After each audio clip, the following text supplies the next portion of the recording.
Good morning to all of you, and I heartily congratulate to all of the students for promoting into the next semester, that is B Farm semester 3rd, second year B Pharmacy.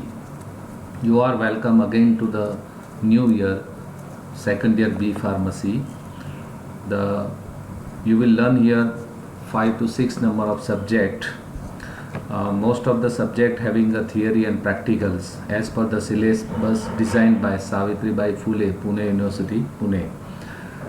I, Professor Vipul Patel, will teach you the subject of pharmaceutical engineering, and this is one of the subject which is been given in the second year B Pharmacy, that is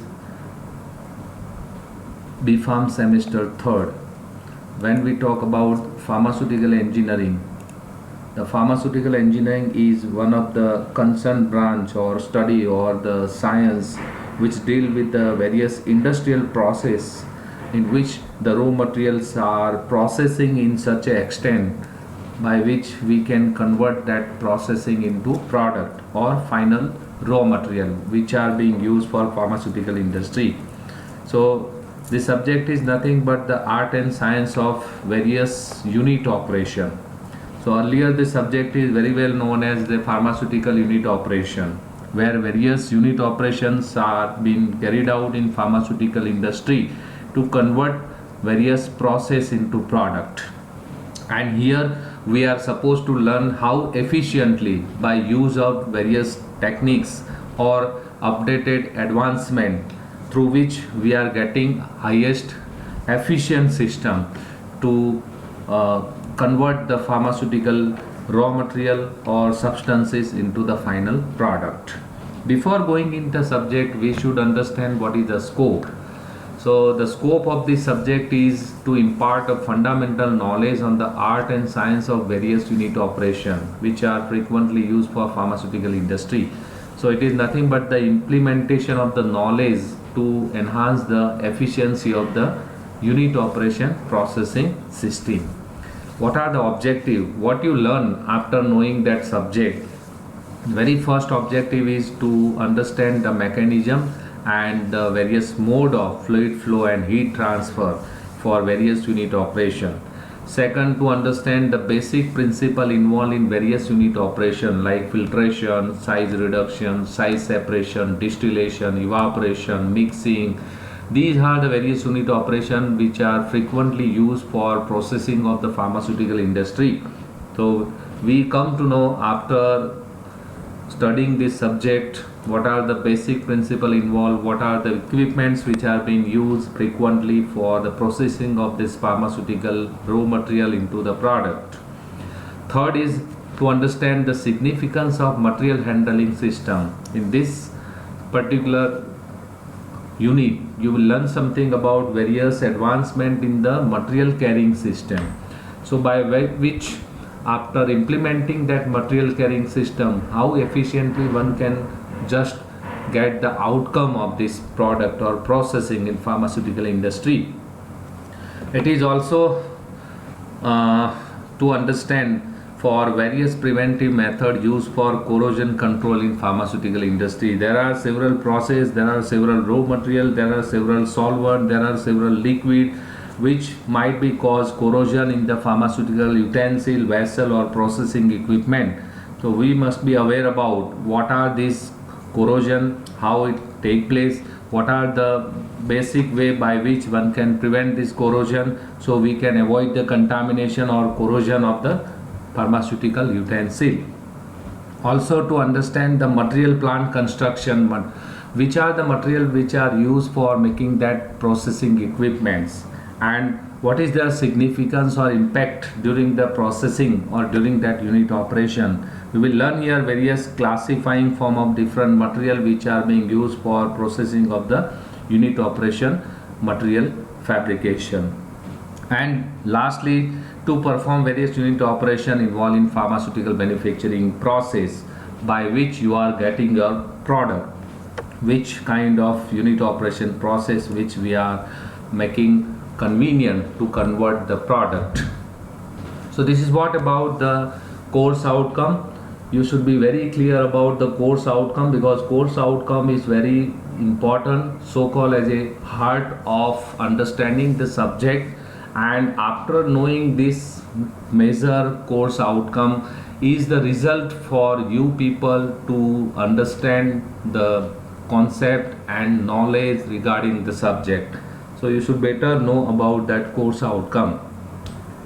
Now if you look about the university structure and pattern, so there are total 100 marks for theory. In the pharmaceutical engineering you will learn theory as well as practical. In the theory component you will having 25 marks for internal exam, 75 marks for university exam.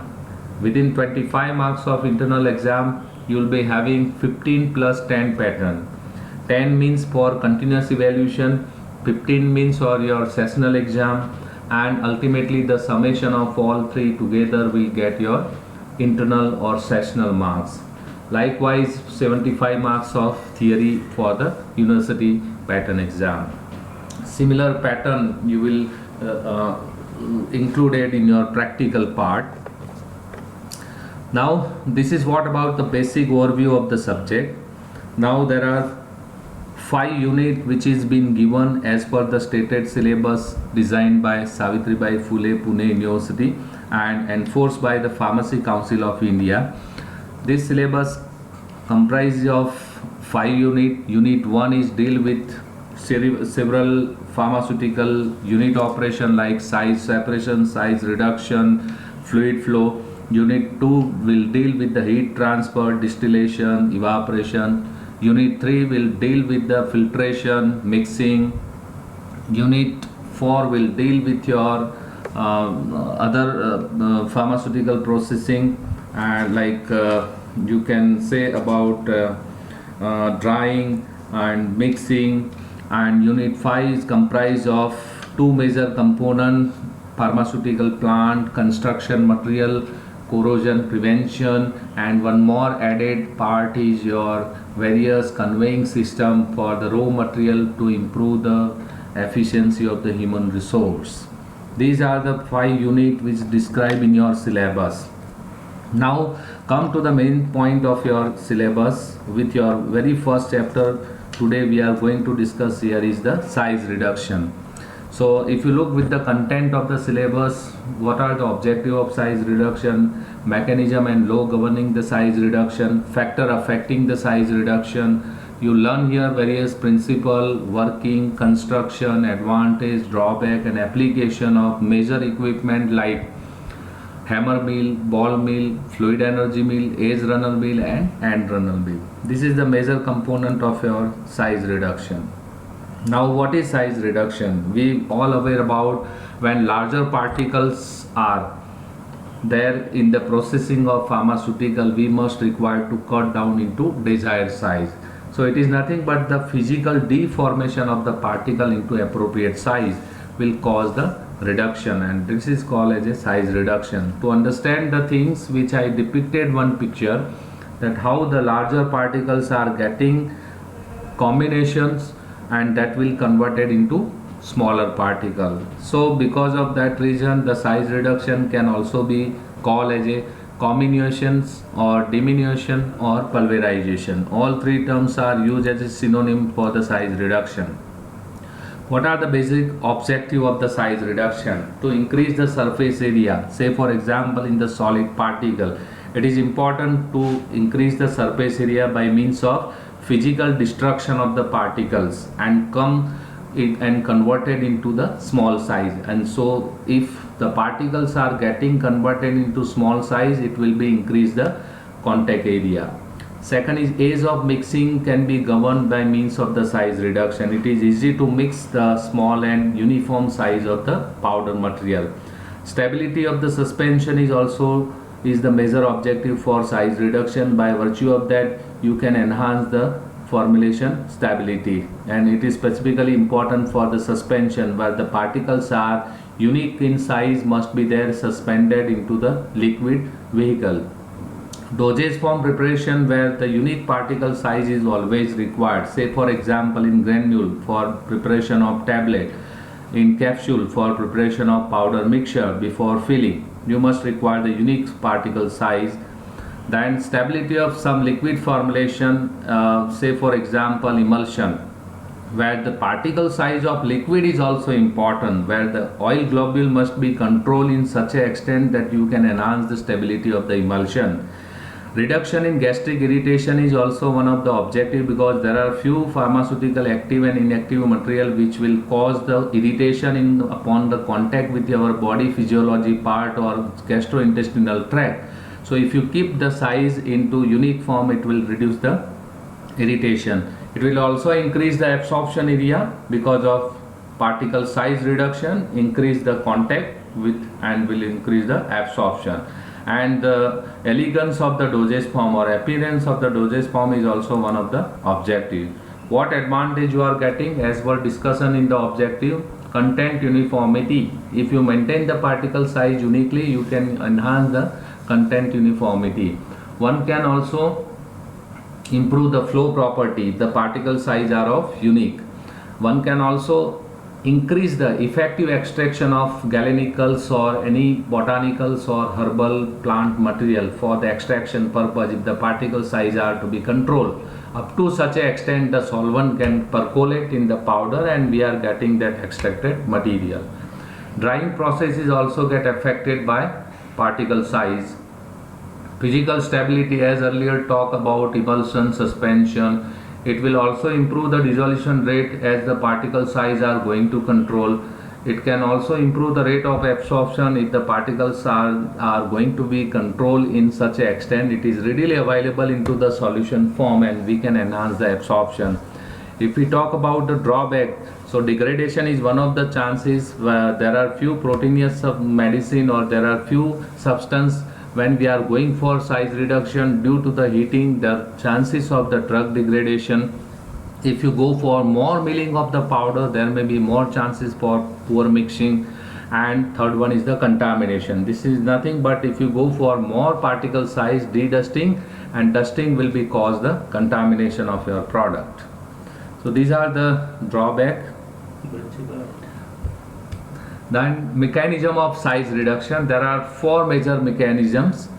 The one is impaction, second one is compression, third one is attrition and cutting. When we talk about the impaction is nothing but single rigid force like hammer or tapering material is been available which will cause the reduction in particle size.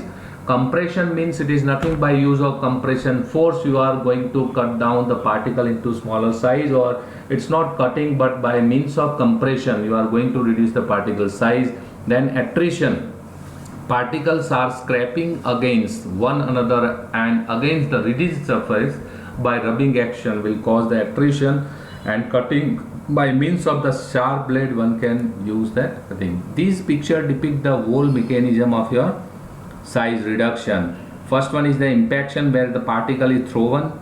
Second is the attrition, the particles are crushed in between two chambers. One is shearing through which the particles is going to be shear and due to that shearing force the particles are going to reduce. And last one is the compression where the particles are getting compressed to each other by means of two halves, and because of that we are getting that particle size reduction. Thank you very much.